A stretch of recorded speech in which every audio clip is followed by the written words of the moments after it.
ప్రియ శ్రోతలారా, ఈరోజు మన పాఠ్యభాగం యాకోబు పత్రిక 3వ అధ్యాయం 1 నుండి 6వ వచనం వరకు ధ్యానపూర్వకంగా వినండి. నా సహోదరులారా, బోధకులమైన మనం మరీ కఠినమైన తీర్పు పొందుతామని తెలుసుకొని మీలో అనేకులు బోధకులు అవ్వకండి. అనేక విషయాలలో మనమందరము తప్పిపోతున్నాము. ఎవడైనా మాటయందు తప్పని ఎడల అట్టివాడు లోపము లేనివాడై తన సర్వశరీరమును స్వాధీనమందుంచుకున్న శక్తి గలవాడవుతాడు. గుర్రాలు మనకు లోబడడానికి నోటికి కళ్ళెం పెట్టి వాటి శరీరమంతటినీ తిప్పుతాము గదా.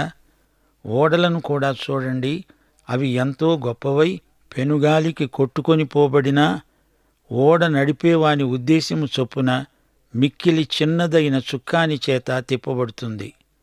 అలాగే నాలుక కూడా చిన్న అవయవమైన బహుగా అదిరిపడుతుంది. ఎంత కొంచెమైన నిప్పు ఎంత విస్తారమైన అడవిని తగలబెడుతుంది. నాలుక అగ్నే.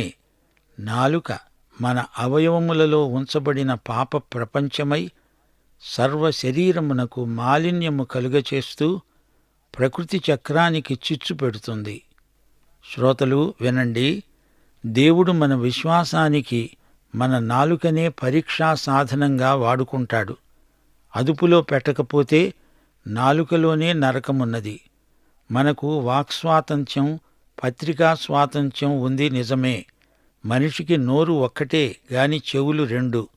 నోటిని చెవులను కాపాడుకోవలసిన బాధ్యత మనదే.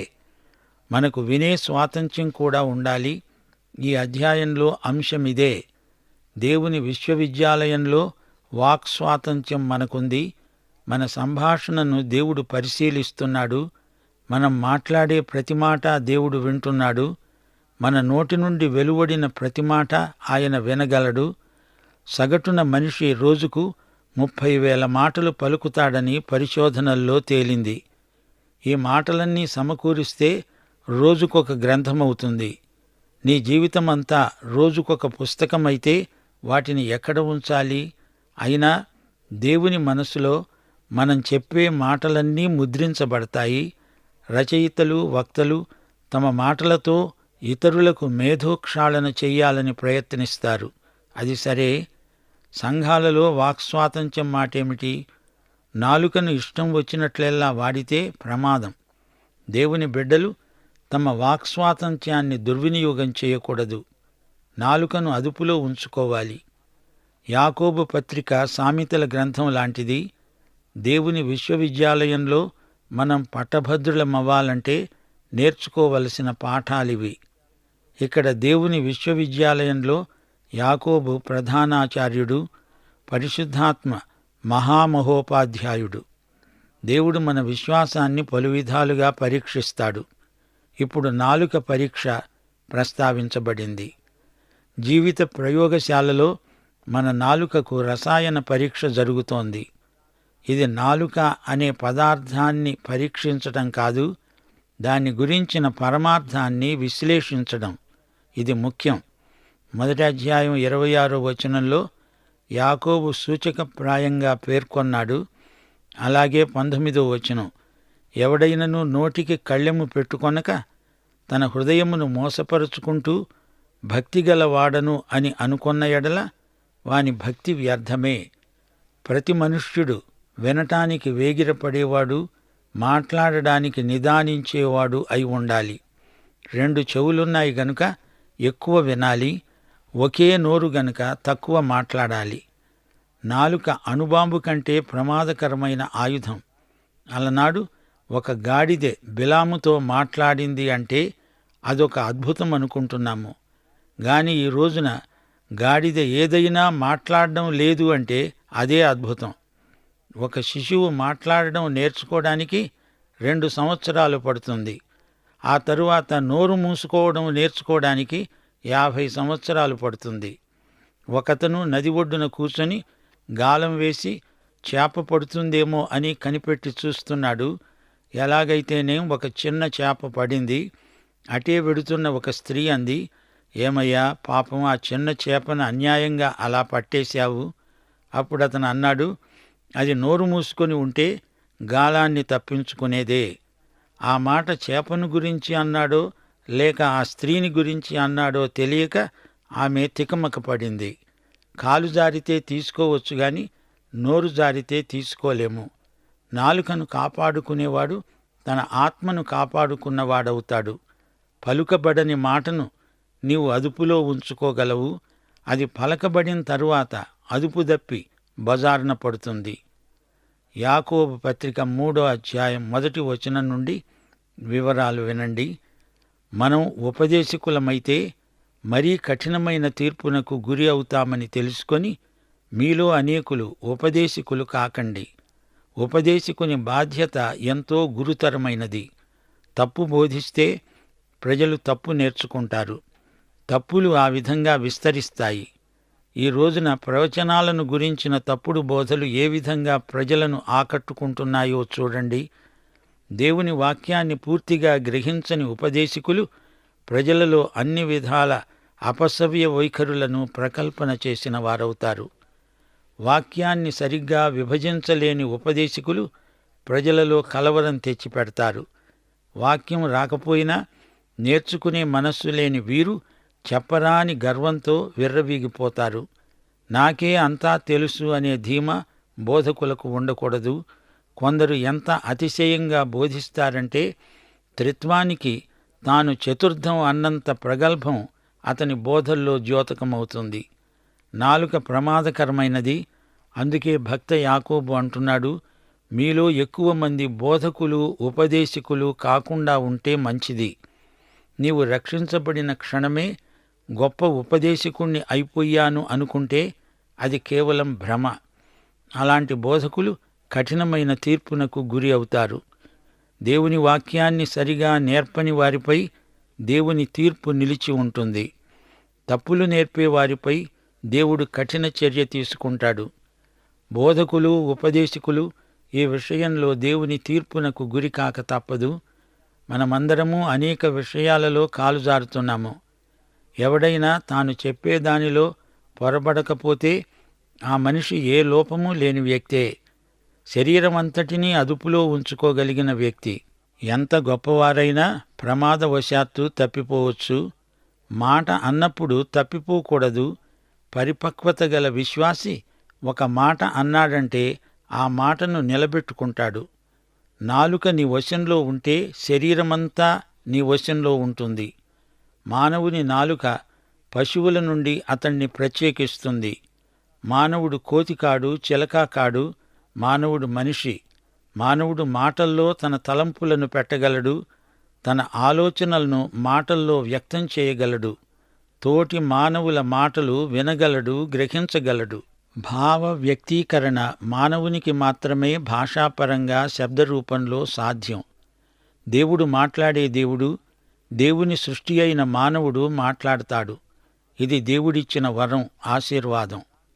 నాలుక మనం ఎలాంటి వారిమో వ్యక్తీకరించే సాధనం. మన జీవ సూచిక నాలుక. మన జీవితాలలోని సమస్తానికి ప్రకటన సాధనమే నాలుక.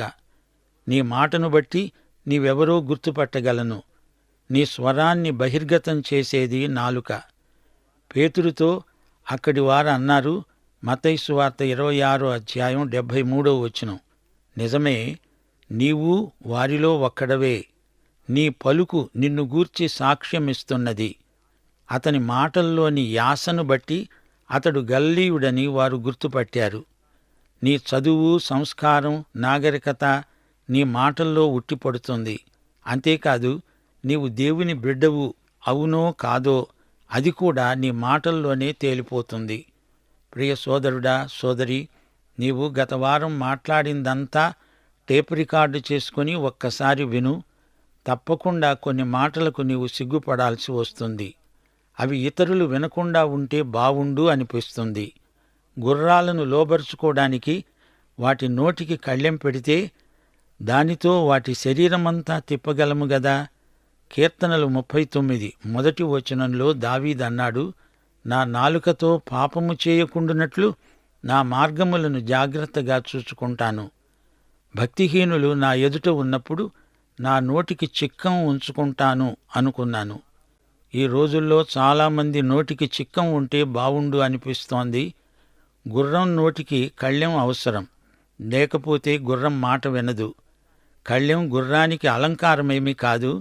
కళ్ళెం లేకపోతే గుర్రం నిన్ను పడేస్తుంది, ఎటో పారిపోతుంది. నాలుక కూడా అంతే. నీ మనస్సు నీ నాలుకను కదిలిస్తుంది, ఆ తరువాత అది మనసుకు చిక్కకుండా ఎటో పారిపోతుంది.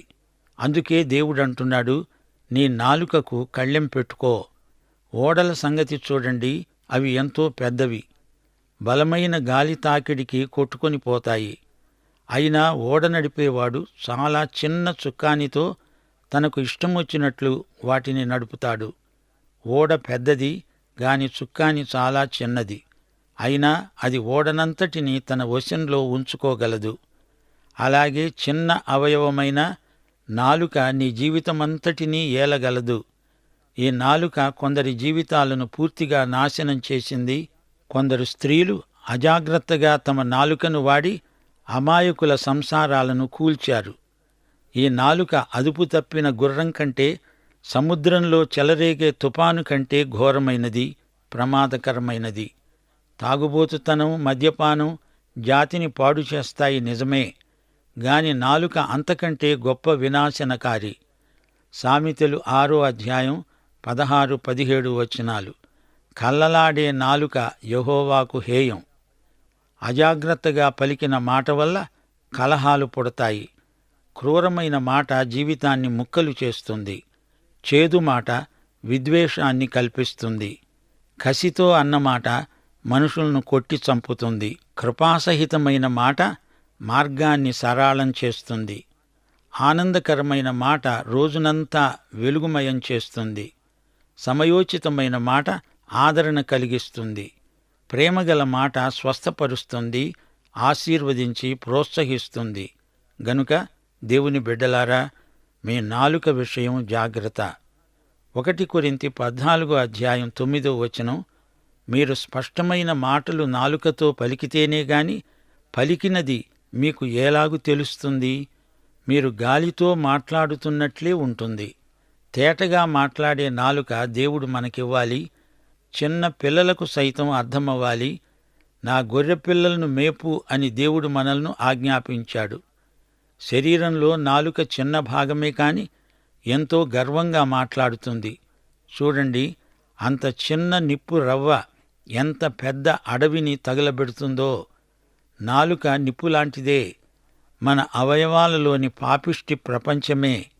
అది మనిషినంతా మలినపరుస్తుంది, జీవిత చక్రానికి చిచ్చు పెడుతుంది. అది నరకాగ్ని చేత రగులుకుంటుంది. నరకమంటే గెహెన్నా, అది షయోల్ కాదు. గెహెన్నా అనేది హిన్నోము లోయ. అక్కడ అగ్ని ఎల్లప్పుడూ మండుతూ ఉంటుంది. కొత్త నిబంధనలో ఈ మాట మొత్తం 12 సార్లు వాడబడింది. యాకోబు మాట వినండి. నాలుక అగ్ని, అడవులు నిప్పంటుకొని అంతా కాలిపోవటం మీరెప్పుడైనా చూచారా? అగ్ని మానవునికి స్నేహితుడు, శత్రువు కూడా. మానవుడు నిప్పును కనిపెట్టడంతో నాగరికత మొదలైంది. అగ్నిని అదుపులో పెట్టుకొని దానిచేత మంచి పనులు ఎన్నైనా చేయించవచ్చు. చలి కాచుకోవచ్చు, అన్నం వండుకోవచ్చు, దానితో యంత్రాలను నడిపించవచ్చు. అయితే అగ్ని అదుపు తప్పితే ఇండ్లు కాలిపోతాయి. అగ్నిమాపక దళాలను పిలవాల్సి వస్తుంది. అప్పుడప్పుడు అగ్ని ప్రమాదాలను అదుపులోకి తేవడం కష్టమైపోతుంది. నాలుక అగ్నే. అదుపులో ఉంటే ఆశీర్వాదం, అదుపు తప్పితే అరిష్టం.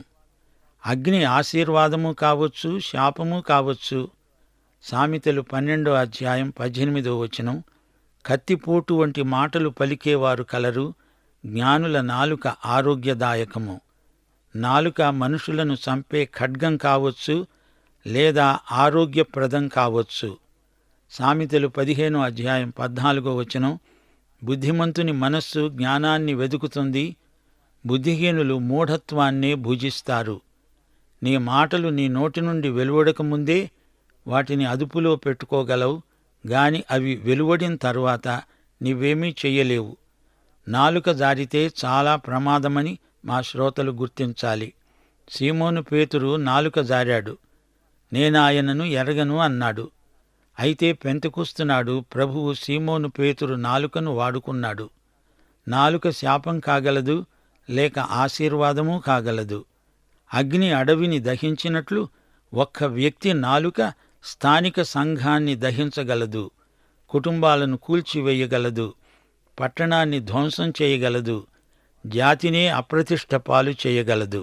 శ్రోతలు జ్ఞాపకముంచుకోండి, బైబిలును ఉపదేశించే వ్యక్తి యొక్క బాధ్యత చాలా గంభీరమైనది, గురుతరమైనది. అతడు తాను ఉపదేశించే సత్యాన్ని జీవించాలి. ఎక్కువ జ్ఞానం గలవారి నుండి దేవుడు ఎక్కువ అడుగుతాడు. అతడు ఈ బాధ్యతను విస్మరిస్తే అతనిపైకి కఠినమైన తీర్పు వస్తుంది. లూకాసు వార్త 12వ అధ్యాయం 47-48 వచనాలు. తన యజమాని చిత్తమెరిగి ఉండి సిద్ధపడక అతని చిత్తము చొప్పున జరిగించకుండా ఉంటే అలాంటి దాసునికి అనేకమైన దెబ్బలు తగులుతాయి. అయితే తెలియక దెబ్బలకు తగిన పనులు చేసిన వానికి కొద్ది దెబ్బలే తగులుతాయి. ఎవనికి ఎక్కువగా ఇవ్వబడిందో వాని నుండి ఎక్కువగా తీయచూస్తారు. ఎవనికి ఎక్కువగా అప్పగిస్తారో వాని వద్ద ఎక్కువగా అడుగుతారు. బైబిలు ఉపదేశకులు అప్రమత్తంగా ఉండాలి. వారు ఇతర విశ్వాసులు అనేక విషయాలలో కాలుజారుతున్నారు కాబట్టి ఉపదేశకులు తమ నాలుకను జాగ్రత్తగా వాడాలి.